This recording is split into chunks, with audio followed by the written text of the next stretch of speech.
எப்படி இந்த வாரம் ஞாயிற்றுக்கிழமை சினிமா போகலாமா? எவ்வளோ செலவுக்கு வச்சுக்கிற காசுங்க? ஆ செலவுக்கு நீ எவ்வளோ வச்சுக்கிறேன்னு கேட்டேன்.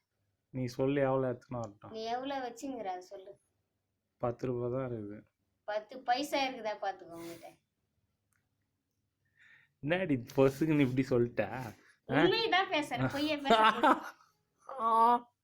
மொத்தத்தையும் உங்ககிட்ட குத்து எல்லாத்தையும் வாங்கி மொத்தன்ற வார்த்தையும் வாயில பேசணும். என்ன அது மொத்தம்? ஒரு பைசா கூட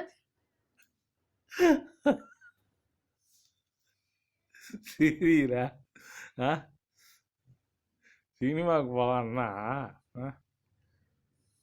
10 ரூபா வச்சுன்னு என்ன சினிமா காட்டுறாங்க? நம்ம வாழ்க்கையே ஒரு சினிமா. நம்மளே அந்த வாழ்க்கை சினிமாவே பார்த்துக்க வேண்டியது தான். ஆமாம் தானே?